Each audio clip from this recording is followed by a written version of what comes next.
मंगलाचरण करेंगे। नमो अर्हन्ताणं नमो सिद्धाणं नमो आयरीयाणं नमो अज्ञायाणं नमो लोये सवसाहुणम्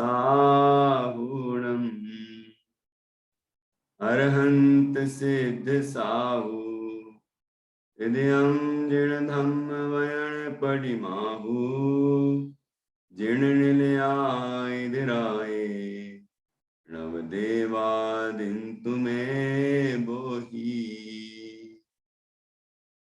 मंगलम भगवान वीरो मंगलम गौतमो गणी मंगलम कुंद कुंदाद्यो जैन धर्मोस्तु मंगलम सर्वमंगल मांगल्यम सर्वकल्याणकारकम प्रधानम सर्वधर्माणां जैनम जयतु शासनम जैनम जयतु शासनम। सुरासुरमनुषिन् वन्दितं धोदिघायिकं मलम् प्रणमामि वर्धमानम् इत्थं धम्मस्य कर्तारम्।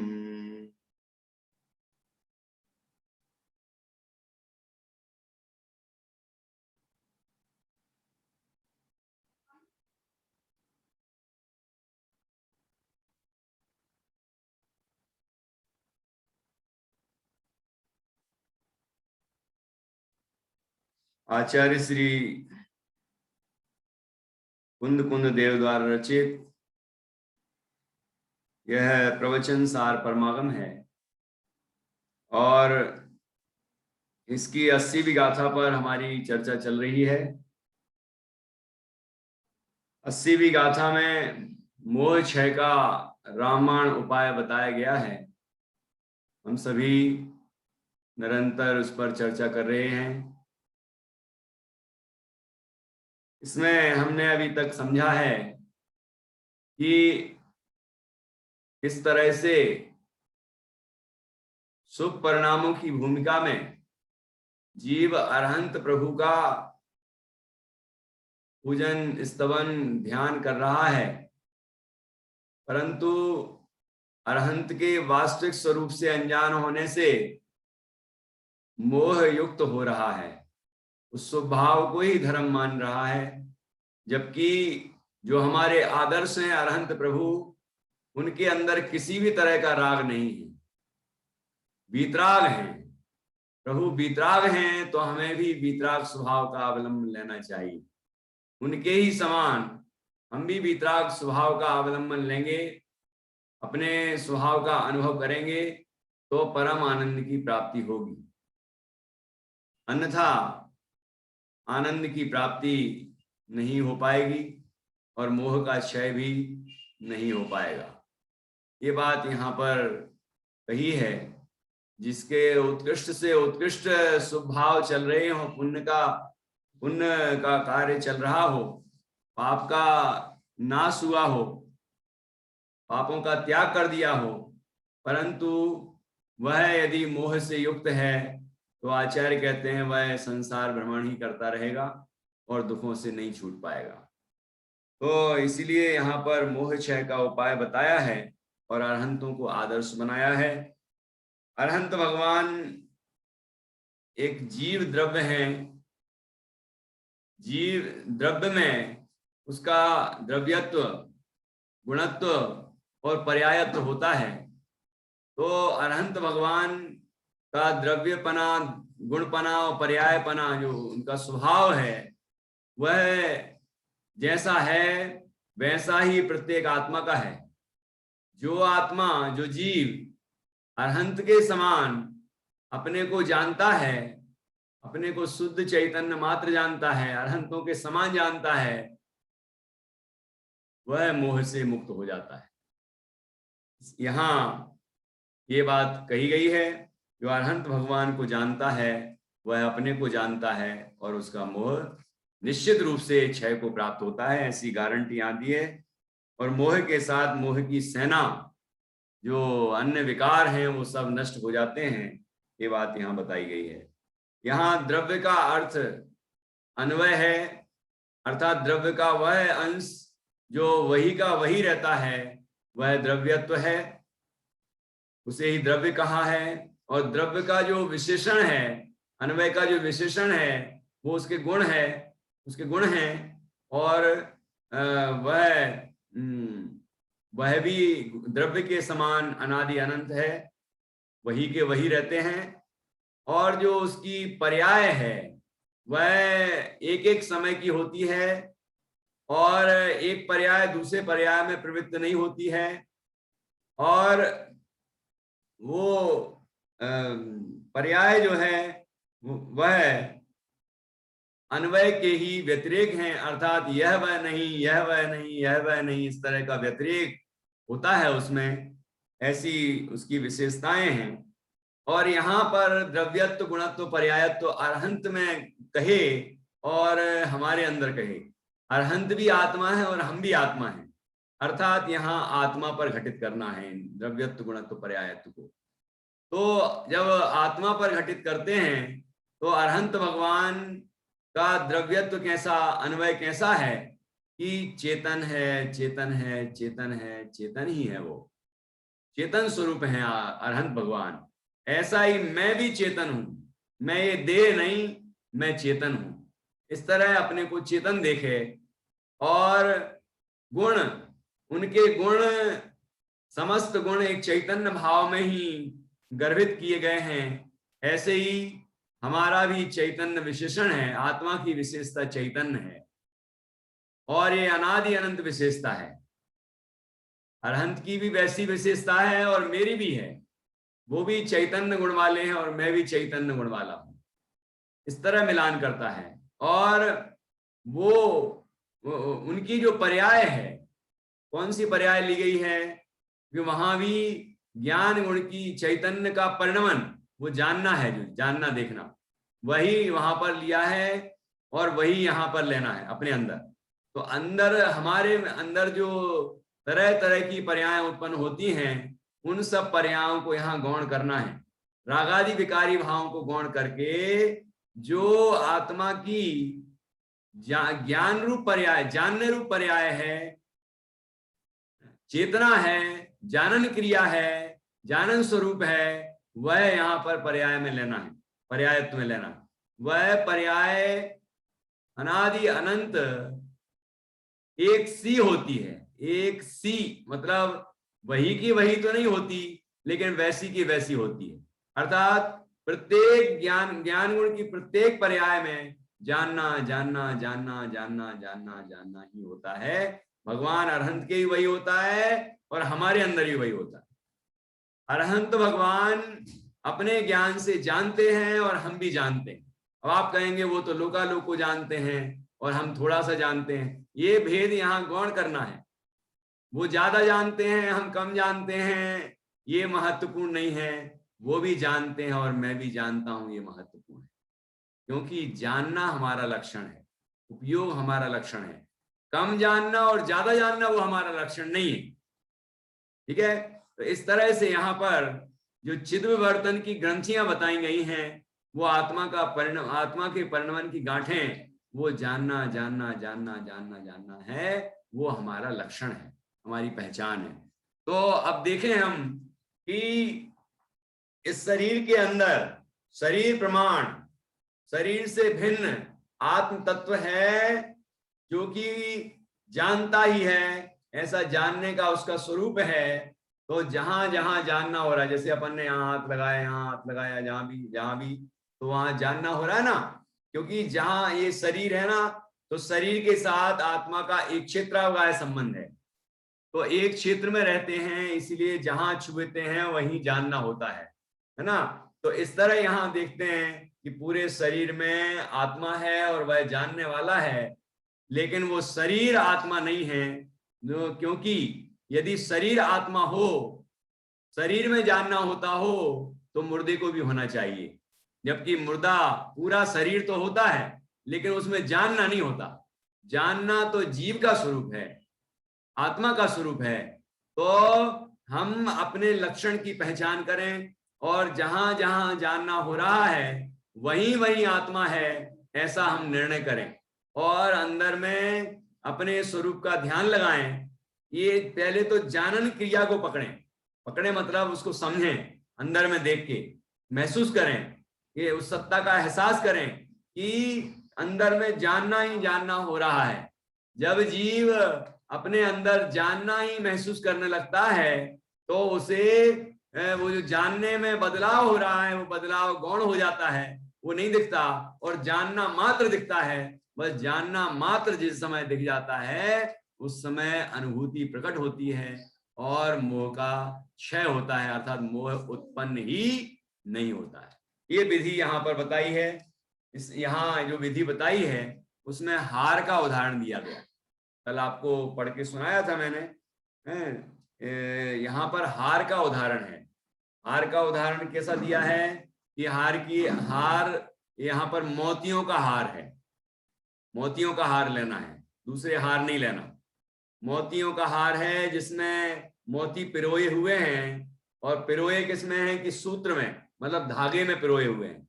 धागे में मोती पिरोए हुए हैं, जैसे कि हमारे मंदिरों में रहती है, अपने पास भी होगी, उसमें अपन 108 बार माला फेरते हैं ना। तो वो जो माला में मोती हैं वो एक एक एक एक एक एक क्रम से आते हैं, ठीक है। और माला के मोतियों के अंदर एक धागा है जो कि अखंड है। अखंड मतलब वही का वही पूरे में एक अखंड रूप से रहता है, ऐसा वो धागा है। और हार के जो मोती हैं वो सफेद रंग के लेना यहाँ पर। तो सफेदी जो है वो पूरे में, सफेदी भी सफेदी उसमें व्याप्त रहती है, तो वह उसकी विशेषता है। तो और वो सर्वत्र है, तो इस तरह से यहाँ पर वो गुण है, उसकी विशेषता है। तो तीन चीजें ली यहाँ पर, एक सूत्र धागा, दूसरा मोती, और तीसरा उसके हार के मोतियों की सफेदी, ठीक है ना। तो इस तरह ये तीन चीजें हुई। तो उसमें आप देखें, और हार भी कैसा लिया है, झूलता हुआ हार लिया, ध्यान रखना, झूलता हुआ हार। हर चीज का एक महत्व है। आचार्य ने जो उदाहरण दिया है उसका अपना महत्व है। झूलता हुआ हार क्यों लिया, ऐसे ही पड़ा हुआ हार ले लेते, है ना, नहीं, झूलता हुआ हार लिया।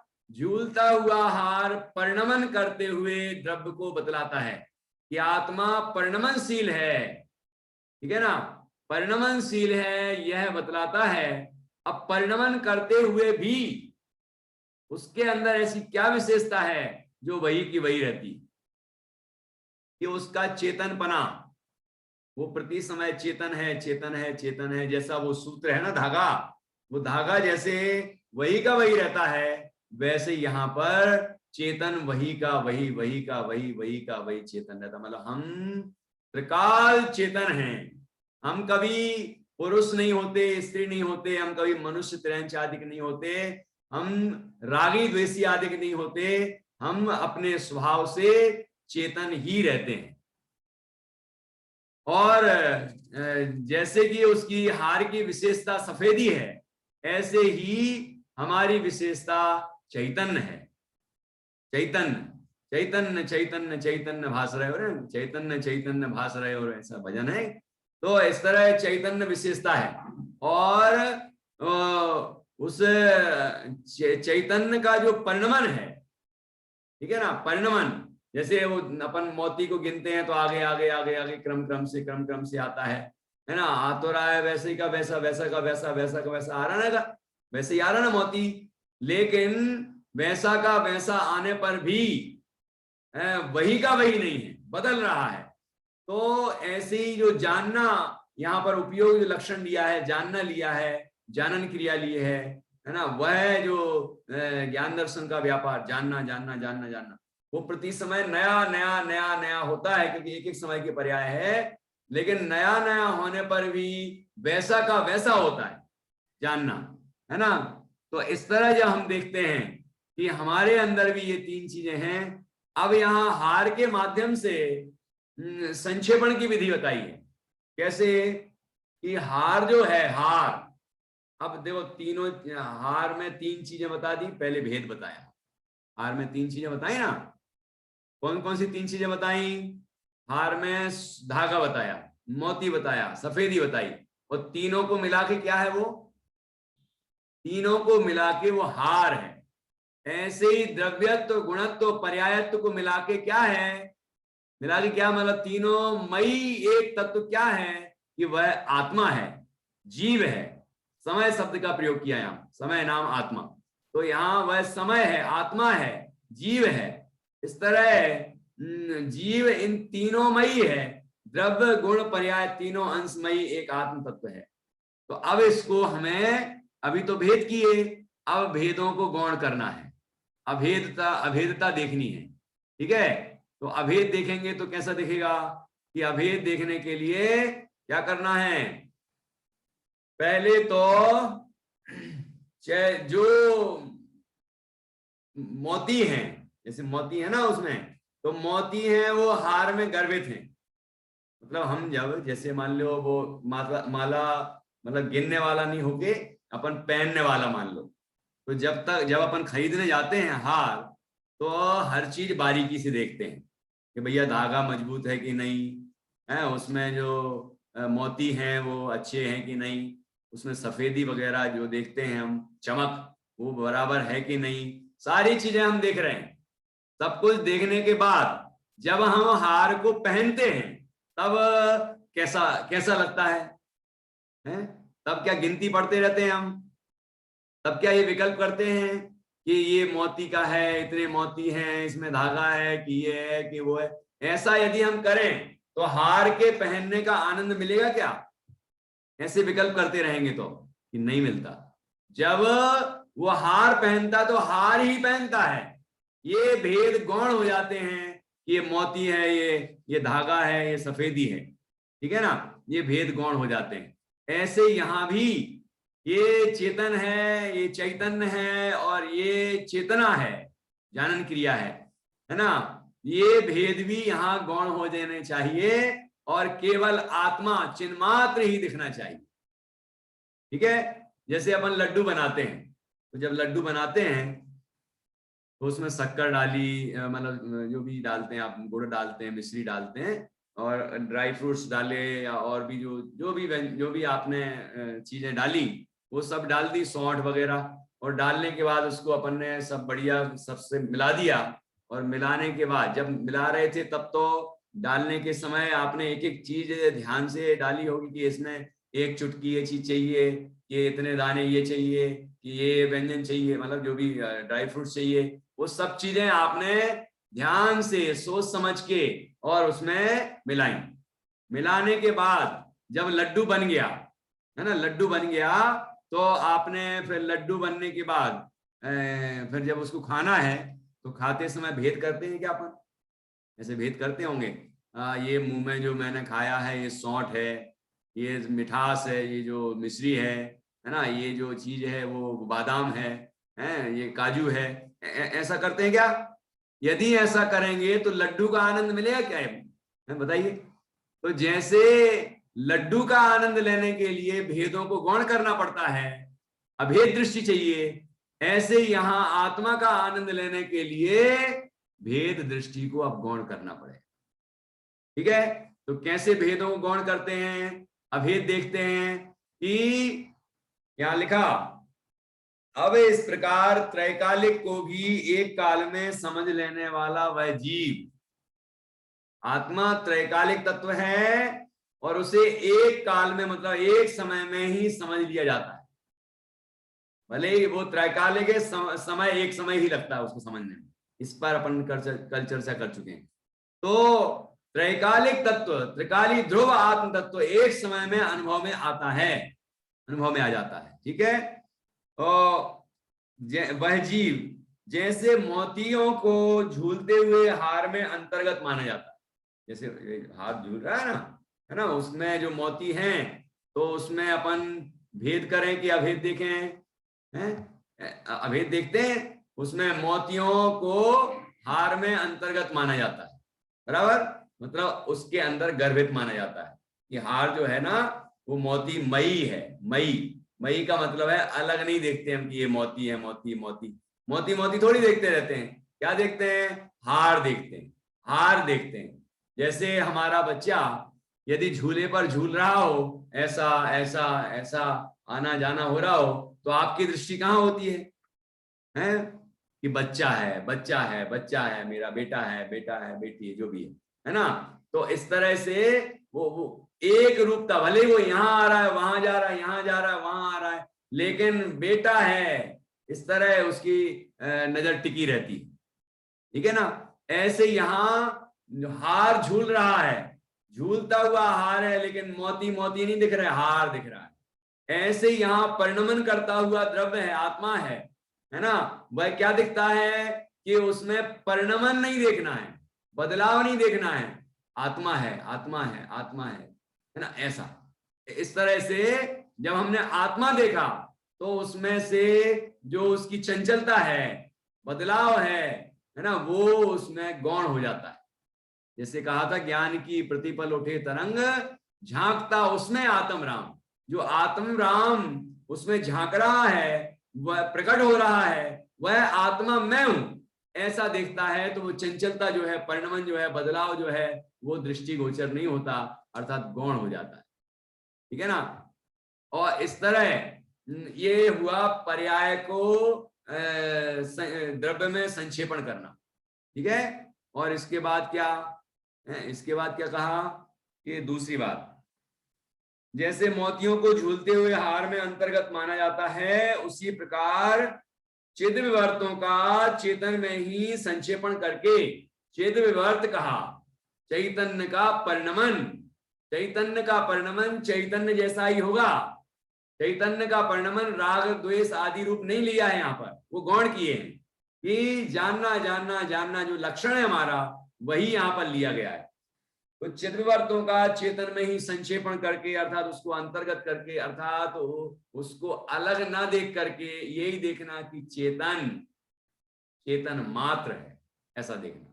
ठीक है, तथा विशेषण विशेषता की वासना का अंतर्धान होने से, विशेषण और विशेष का जो भेद है, गुण गुणी का भेद, ये भेद देखने की वासना इस जीव की अनादि की है, भेद देखने की। तो उस भेद देखने की जो भावना है, वासना है, उसका अंत करना है, अर्थात भेद नहीं देख के अभेद देखे, गुण गुणी में भेद ना देखे, चैतन्य है और ये चेतन है ऐसा ना देखे। चैतन्य कहाँ है, अभी लिखा था ना ऊपर कि द्रव्य के आश्रित ही उसके गुण रहते हैं, द्रव्य आश्रया निर्गुणा गुणा, चेतन के आश्रित ही चैतन्य रहता है। तो फिर अलग अलग क्यों देखना उसको, है सफेदी जब हार मई है तो सफेदी है, सफेदी है ऐसा क्यों देखना, हार ही हार देखो। ऐसे यहाँ पर चैतन्य विशेषण को का भेद ना करके उसको अपने चेतन तत्व में ही अंतर्गत करके, अर्थात अभेद करके चेतन मात्र देखता है। तो ये तीनों चीजों का विकल्प दूर हो गया ना। मतलब ये पहले तो पर्याय जो है जानना जानना जानना, वो उसको गौण किया, मतलब ये कि चेतन देखा। प्रति समय जो नई नई चेतना हो रही है, जानना जानना हो रहा है, उसमें क्या देखा, जानना मात्र, जानन मात्र है, मात्र देखते ही वहां ज्ञायक अनुभव में आ गया, ज्ञायक दृष्टिगोचर हो गया। और जो उसके चैतन्य गुण है, वह गुण का भेद ना देखकर चैतन्य मात्र देखा। ठीक है, गुण भेद दूर कर दिए। इस तरह से यहां विशेषण विशेषता की वासना का अंतर्धान होने से जैसे सफेदी को हार में अंतर्हित किया जाता है, उसी प्रकार चैतन्य को चेतन में ही अंतर्हित करके जैसे मात्र हार को जाना जाता है। क्या कह रहे उदाहरण में आचार्य अमृतचंद स्वामी क्या कहते हैं कि जैसे हार को जाना जाता है अभेद है, कैसा जाना जाता है कि ये हार है मतलब ये मोती है नहीं, ये सफेद है ये नहीं, ये धागा इसका मजबूत है ये नहीं, बल्कि हार है, ऐसा देखते हैं। ऐसे यहाँ चेतन है ना, आत्मा है, चिन्मात्र है, ऐसा देखना है। ऐसा दिखता है तो वो भेद जो अभी भेद किए थे, भेद करके पहले तो अपना निर्णय किया। भेद नहीं करते तो अपना निर्णय भी नहीं होता, क्योंकि पर्याय में तो जीव अनादि से यही समझ रहा है कि रागादि मेरी पर्याय हैं, मतलब मेरा स्वभाव है, जबकि मेरी एक स्वाभाविक पर्याय है जानना जानना जानना, जिसको उपयोग भी कहते हैं, चैतन्य का परिणमन कहते हैं। वो हमारी शाश्वत पहचान है, ठीक है, वो मेरा शाश्वत परिणमन है, हमेशा होने वाला परिणमन। तो इस तरह अपने को देखता है। तो यहां लिखा कि चैतन्य को चेतन में ही अंतर्हित करके जैसे मात्र हार को जाना जाता है, जैसे मात्र हार देखता है ना, जैसे गुणभेद ना देखकर, जैसे लड्डू है तो लड्डू मात्र देखता है, यानी ऐसे द्रव्य गुण पर्याय का भेद न करके अभेद एक चिन्ह मात्र देखता है। ठीक है ना। अब देखो, उसी प्रकार केवल आत्मा को जानने पर, जैसे वहां केवल हार जाना, ऐसे यहां केवल आत्मा जाना। आत्मा को जानने पर क्या होता है, जैसे हम जानते हैं कि मैं आत्मा हूं, ऐसा मैं आत्मा हूं जो चेतन है, जिसका चैतन्य विशेषण है, जिसका जानना जानना परिणमन है, इन तीनों का अभेद रूप ऐसा जो आत्मा है, ऐसा आत्मा वह मैं हूं। जब यह जीव इस तरह जानता है तो क्या होता है, इस तरह जब केवल आत्मा को जानने पर, मात्र आत्मा हूं मैं ऐसा जानता है, बाकी चीजों का तो कितना निषेध कर ही दिया। शरीर नहीं, मन नहीं, वाणी नहीं, रागादि विकारी परिणाम रूप नहीं, तो ये रिश्ते नाते कहां से आए, ये महामारी कहां से आई, और ये देश और विदेश ये कहां से आए, ये तो सब पर हैं कि मैं एक शुद्ध चैतन्य आत्मा हूं। ऐसा जीव ने निर्णय किया। जब ऐसा निर्णय किया तो क्या हुआ, फिर आगे आगे क्या होता है देखो। इतना निर्णय करने के बाद अभी प्रक्रिया पूरी नहीं हुई, अभी प्रक्रिया आगे बढ़ेगी। क्या बढ़ी, जब जीव ने अपने अंदर आत्मा हूं ऐसा देखा, निर्णय किया, तो फिर क्या होता है कि उसके उत्तरोत्तर क्षण में, क्या उत्तरोत्तर का मतलब उत्तर उत्तर का मतलब यहां पर क्या है, अगले अगले अगले अगले क्षण में क्या होता है शाश्वत, अगले अगले क्षण में क्या होता है कि जब अपन ने जाना ना कि मैं आत्मा हूं, वहीं अपना उपयोग लगाया, तो क्या होता है अगले अगले क्षण में, अगले अगले क्षण में कर्ता कर्म क्रिया का विभाग क्षय को प्राप्त होता जाता है।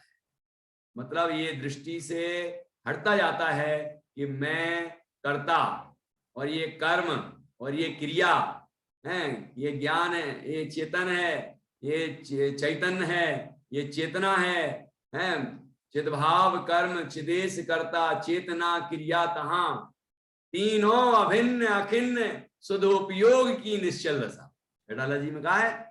तो इस तरह की स्थिति यहां पैदा होती है कि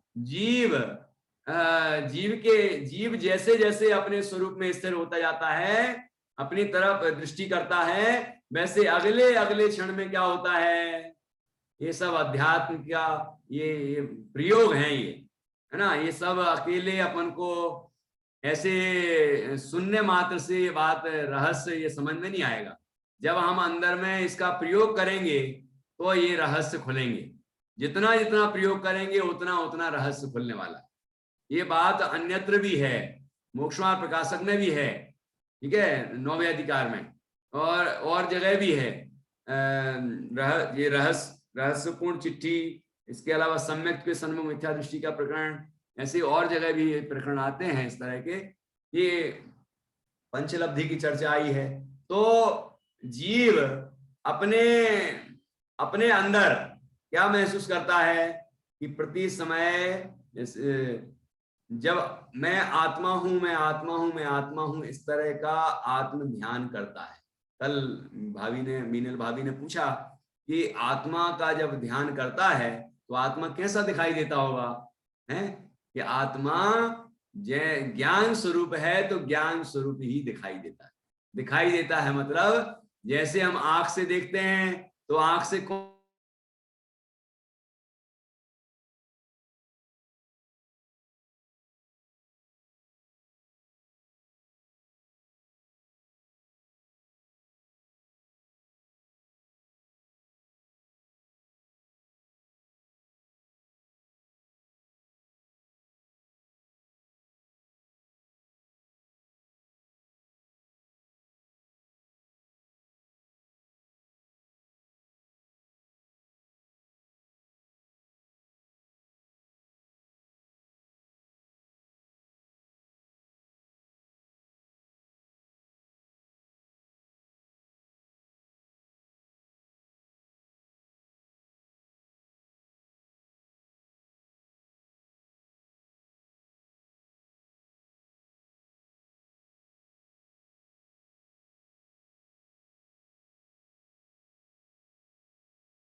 हाँ, आवाज आ रही है ना आप लोगों को? अभी आई?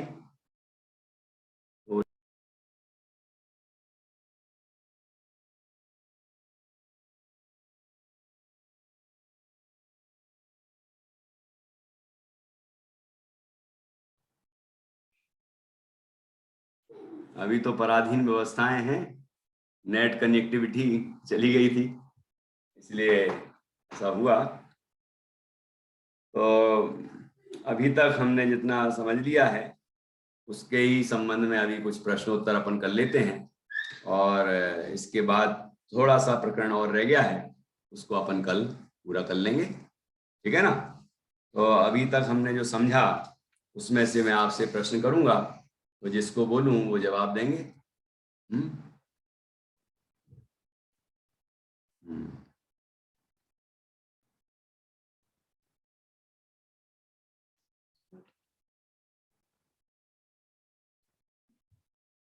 हाँ जी, पहला प्रश्न है, यहाँ उदाहरण दिया तो हार में कौन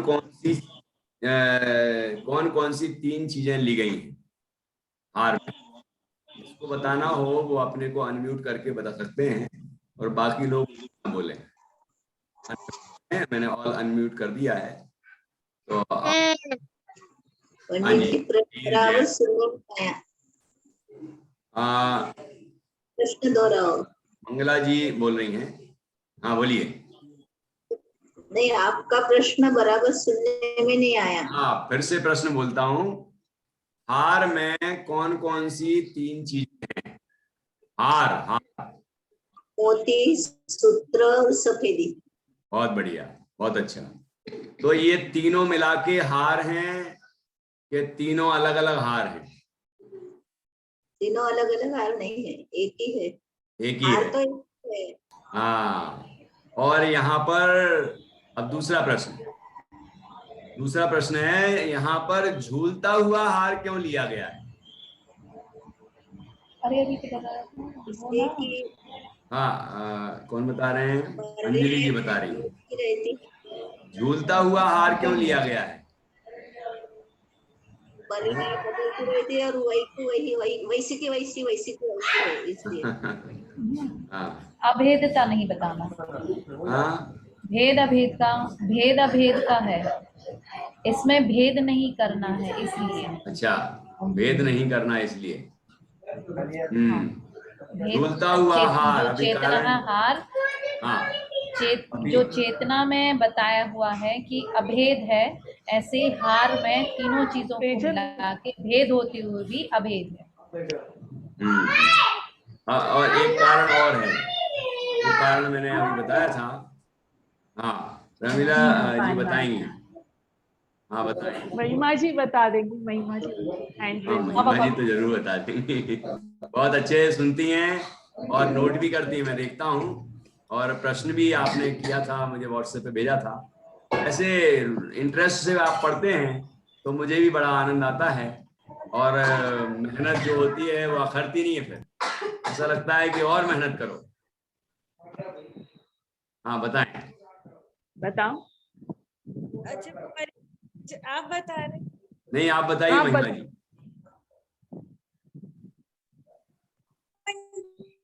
परिणमनशीलता के लिए बहुत ये अच्छा। परिणमनशील है इसलिए झूलता हुआ हार लिया गया है। हाँ ये है अंजलि जी, यहाँ पर मुख्य कारण क्या है हार को झूलता हुआ दिखाने का? उसका कारण है कि परिणमनशीलता बतानी है। क्योंकि कोई जीव, अन्य मत इतने हैं जो वस्तु को सर्वथा अपरिणामी मानते हैं। जैन दर्शन में कथनचित अपरिणामी माना है, लेकिन कथनचित परिणामी भी है। ठीक है, तो वह झूलता हुआ लिया कि कोई ये ना समझे कि आत्मा तो अपरिणामी तत्व है, ध्रुव ही है सर्वथा, कुटस्थ है, नित्य है। ये सर्वथा नहीं है यहाँ पर, है ना। तो वो एक दृष्टि से कहा जाता है, द्रव्यार्थ न्याय की दृष्टि से, लेकिन वस्तुतः तो वह झूलता हुआ हार की तरह परिणमनशील तत्व है, परिणमनशील द्रव्य है। ये दिखाने के लिए यहाँ झूलता हुआ हार का उदाहरण दिया गया है। तो आपने बहुत अच्छा बताया। हाँ जी, और अगला प्रश्न है कि अब आत्मा के संबंध में इसको हटाना है। आत्मा के संबंध में, तो आत्मा में ये जो हार है उसमें जो 3 पॉइंट हैं, उसमें कौन सी चीज द्रव्य गुण पर्याय में कौन सा पॉइंट आपके कौन से उदाहरण में लगेगा? मतलब हार में 3 चीजें बताई, आत्मा में भी 3 चीजें बताई, उसको उनका मेल करना है कि कौन सा उदाहरण किसके लिए है। माधुरी जी बताएंगी। माधुरी जी बताएंगी। छिप गई हैं, वो डर रही हैं कि क्या पता बता नहीं पाए तो। हैं बताइए बताइए। सूत्र द्रव्य है। एक मिनट और लोगों को ही मौका दें अपन। हाँ और लोगों को ही मौका देते हैं। मीनल भाभी बताइए। 3 चीजें हैं हार में, ऐसे ही आत्मा में भी 3 चीजें हैं, तो वो 3 चीजों को किसके साथ कौन सा उदाहरण बैठेगा? हाँ नीर जैन, हाँ बताइए। अनम्यूट करिए अपने आप को और बोलिए। हाथ खड़ा है दिख रहा है मुझे, बोले। नहीं, चलो मीनल भाभी भी नहीं बोल रही हैं। तो अब नए में तो मतलब बाकी लोगों ने तो सबने बोल लिया। हाँ 2 लोग बैठे ना तो एक नए हैं। चलिए आप बोलिए। अंजलि जी के बगल में बैठी हैं। अब अंजलि जी के बगल में अंजलि जी बैठी हो तो मुझे नहीं मालूम, लेकिन अंजलि लिखा है इसीलिए मैं पढ़ रहा हूँ। कनेक्टिविटी की प्रॉब्लम दिख रही है। द्रव्य सूत्र है, धागा। हाँ बहुत अच्छा। द्रव्य और गुण है मोती की चमक, गुण। बहुत बढ़िया। और पर्याय वो परिणमन, झूलना पर्याय है। झूल रहा है वो पर्याय है। नहीं, वो यहाँ पर उदाहरण में क्या लिया है? मोती पर्याय की जगह लिया। मोती, क्योंकि मोती जैसे देखना, 1 मोती, 2 मोती, 3 मोती, 4 मोती, ऐसे नया क्रम से आता है ना। मोती पर्याय है। जी भैया जी। ऐसे ही आत्मा में नई पर्याय प्रति समय होती हैं। देखना और जरा समझें। जैसे पर्याय में जो 4 चीजें ली हैं, तो इसमें अपन घटित करके देखते हैं कि पर्याय में क्या लिया? एक समय मात्र की मर्यादा वाला। तो ऐसा अपन ने एक है ना, एक मोती अलग अलग। है, एक आया, नहीं दो आया। आया, तीन आया, चार आया, अपन ने ऐसे ऐसे किए। अब एक मोती दूसरे मोती रूप नहीं है, परस्पर अपरिवर्तित। एक मोती दूसरे मोती रूप नहीं है, दोनों अलग अलग हैं कि नहीं है? भले ही एक आहार के ही अंश है वो, लेकिन है तो अलग अलग ना, एक फिर दो फिर तीन फिर चार, इसीलिए, है ना। और अन्वय के व्यतिरेक हैं वो, ये हार के ही तो भेद हैं वो, हार के ही तो भेद हैं। यह वह नहीं है, यह वह नहीं है, यह वह नहीं है, यह वह नहीं है। नया मोती है तो यह वह नहीं, नया है ना, नया अगला अगला अगला है तो पिछला पिछला पिछला नहीं है, ऐसा। ठीक है, अब उसमें ये नहीं लगेगा चिद विवर्तों की ग्रंथियां, चिद विवर्तनी ग्रंथियां क्यों नहीं लगेगा? कि वो तो आत्मा में ही लगेगा, आत्मा वो इसमें नहीं लगेगा उदाहरण में। चिद विवर्तन की ग्रंथियां हैं, मतलब चैतन्य के परिणमन की गांठें, आत्मा के परिणमन की, है ना। वो एक एक क्रम क्रम से होने वाली पर्याय हैं, अंश हैं। ठीक है, बहुत सुंदर। देखो इस तरह से अपन उदाहरण भी समझें व्यवस्थित। हाँ, और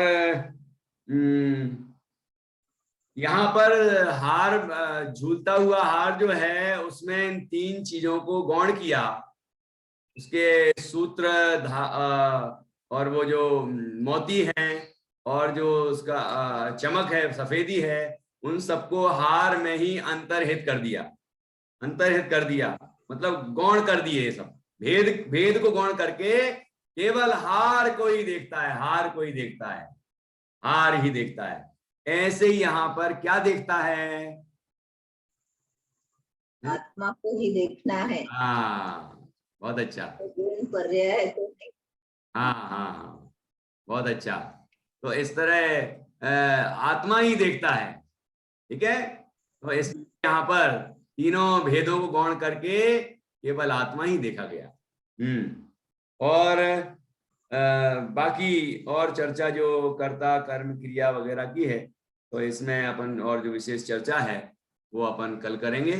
और कल मैं कोशिश करूंगा कि अपनी ये गाथा का जो मर्म है पूरा स्पष्ट हो जाए, इसलिए अपन सोमवार से कुछ विशेष और नई गाथा या नया प्रकरण, नया विषय लेके आएंगे, जिससे कि हमारा हित हो। ठीक है, और ये ऐसी गाथा है, ये हमारे समझ लीजिए जैसे प्रवचन सार का प्राण है, ऐसे ही हमारा भी ये प्राण है। मतलब हमें भी ये ऐसी औषधि लगना चाहिए, रामबाण उपाय लगना चाहिए कि इसके अलावा दूसरा कोई दुख दूर करने का उपाय है ही नहीं। अब यहाँ पर एक प्रश्न कोई प्रश्न तो नहीं कर रहा ना? नहीं कर रहा, चलिए ठीक है। इस तरह हमने अभी, हाँ बोलिए मीनल भाभी, अनम्यूट करिए अपने आप को और बोलिए। हाँ हेलो, हाँ, आ रही भैया आवाज? बिल्कुल आ रही, बोलिए। भैया मेरे को जो कल, हाँ, मैंने जैसे आपसे कल पूछा था वो अभी आपने जवाब भी दिया, लेकिन सुनाई नहीं दिया मुझे नेटवर्क इशू के कारण। एक बार बोलेंगे फिर? हाँ हाँ, तो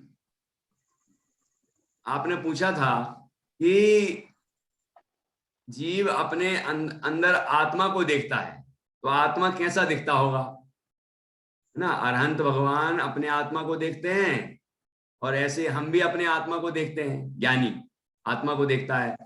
तो आत्मा कैसा दिखता होगा? तो आत्मा कोई रंग रूप वाला तो है नहीं कि रंग रूप वाला दिखेगा। आत्मा जैसा है वैसा दिखता है। वो दिखता है, ये शब्द और जगह भी लगाया जाता है, जैसे आप हमें दिख रही हैं वहां, है ना। तो ये आंख से देखना, तो वो रूप देखना वो तो पुद्गल है, ठीक है ना। और यहाँ देखना है अरूपी को, तो अरूपी को कैसे देखेंगे? अरूपी को अरूपी रूप देखेंगे, जैसा है वैसा देखेंगे ना। तो देखने का मतलब क्या? अनुभव करेंगे, मतलब अंदर में ज्ञान रूप अनुभव में आता है, अंदर में ज्ञान तत्व तो अनुभव में आता है, वही महसूस होता है। सारे भेद गुण धर्म सत्य सब कुछ गौण हो जाती हैं, और अंदर में चेतन मात्र अनुभव में आता है, चिन्ह मात्र अनुभव में आता है, ठीक है ना। ये भेद, सारे भेद गौण हो जाते हैं, ये बात यहाँ पर बताई गई है। जैसे किसी ने मिश्री खाई, तो मिश्री खाने वाले को क्या अनुभव आता है? महत्वपूर्ण चिट्ठी में उदाहरण दिया, उसको क्या अनुभव आता है?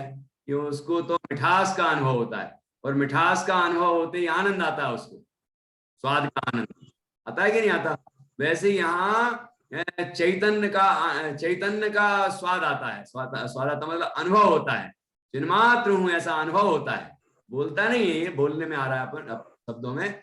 यहाँ अनुभव होता है और आनंद प्रकट होता है, तो आनंद का वेदन होता है उसको, ठीक है। और आनंद ही आनंद, आनंद ही आनंद लेता रहता है। अब आप कहेंगे आनंद ही आनंद, आनंद ही आनंद लेता रहता है, तो क्या हुआ? ये वो चीज क्या हुई? कि हमें चाहिए क्या है? नेत्र भुवन में जीव अनंत, सुख चाहे दुखते भयवंत। जीव को आनंद चाहिए और आनंद आत्मा में लीन होते ही मिल रहा है। आत्मा को जानते ही, आत्मा का अनुभव करते ही, आत्मा में लीन होते ही आनंद ही आनंद, आनंद ही आनंद मिल रहा है। तो आनंद ही आनंद भोगता रहता है और वहीं मग्न रहता है ना।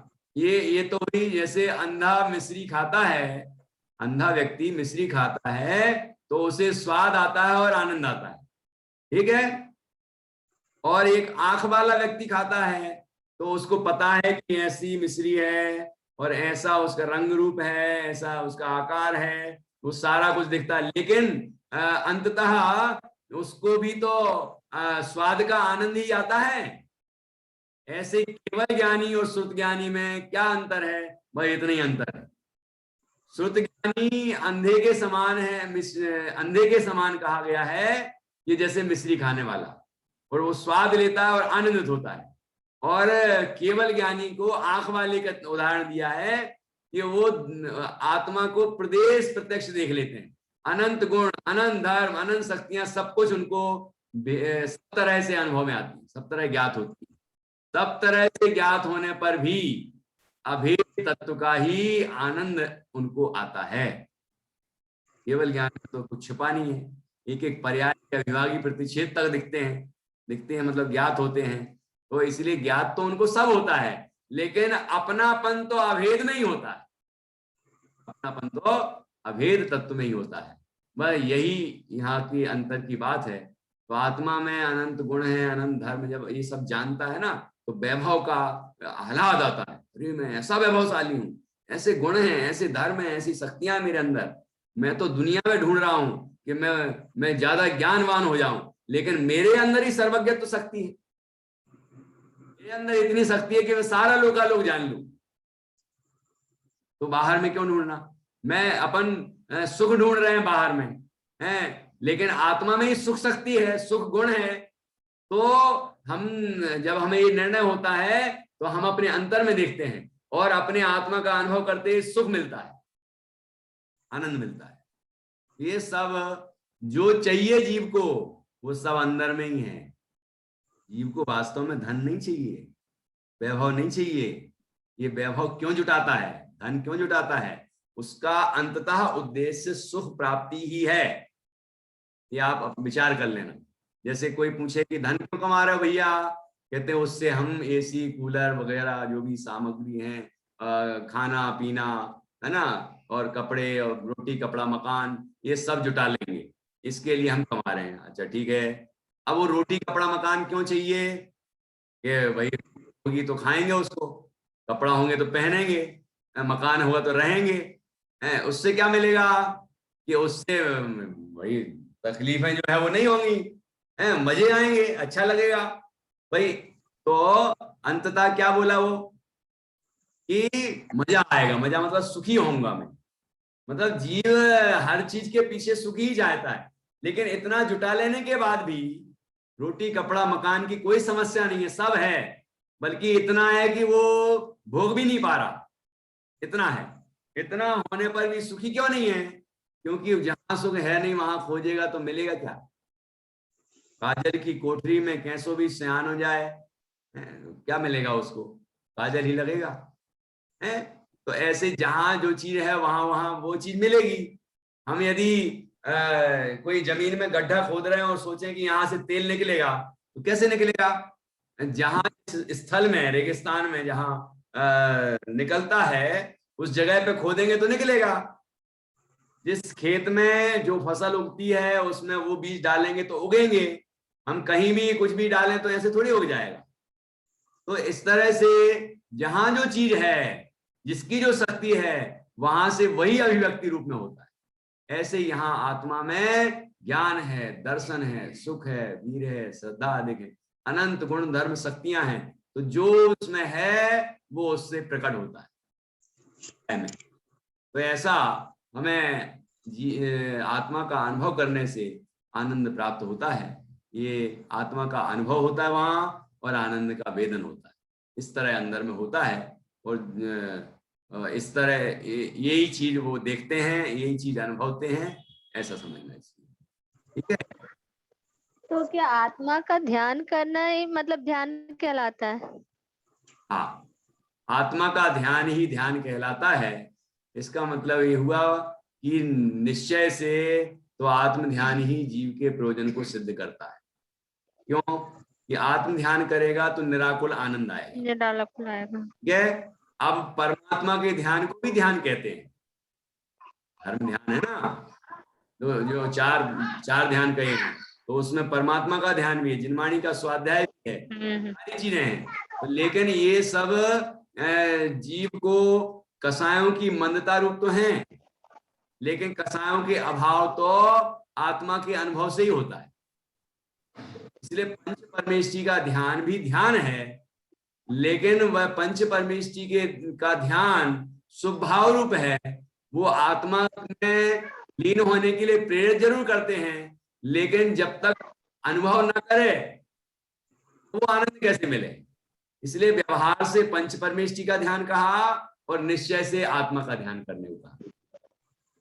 शरण में जो लिखे ना, शुद्धात्म और पंचगुरु जग में शरणा दोई, जग शरण दोई।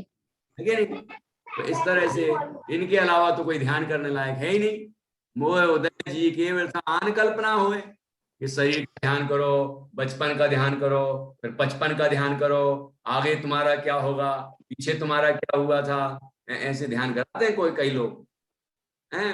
और आंख बंद करो और आवाज सुनो बाहर, कौन कौन सी आवाजें आ रही हैं, ध्वनि, ये करो वो करो। अरे भैया ये क्या है, शरीर का ध्यान करा रहे हो, पुद्गल का ध्यान करा रहे, परद्रव्य का ध्यान करा रहे, ये कोई ध्यान है? अब ध्यान नाम तो उसमें पड़ेगा क्या, जहां एक पदार्थ में मन एकाग्र होता है उसका नाम ध्यान। लेकिन ध्यान के 4 भेद कहे जिनवाणी में, तो ध्यान और रौद्र ध्यान भी तो ध्यान कहे हैं, लेकिन वो दुख रूप है इसलिए छोड़ने योग्य हैं। और धर्म ध्यान और सुख ध्यान वो आनंद रूप हैं, मोक्ष मार्ग रूप हैं, इसलिए वो मोक्ष के कारण होने से वो करने लायक है, उपादेय है, ऐसा समझना चाहिए।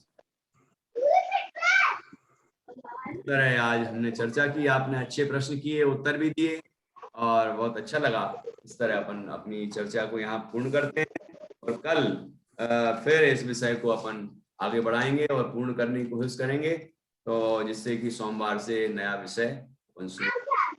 इस तरह हम अपनी बात को यहीं विराम देते हैं, जिनवाणी स्तुति करेंगे, और जिनवाणी स्तुति के बाद कायोत्सर्ग और ध्यान करेंगे हम पंच परमेष्टि का, आत्मा का। निज निधि निज में बताई, यह अनंत उपकार है, इसके लिए जिनवाणी मांगो वंदना सतवार।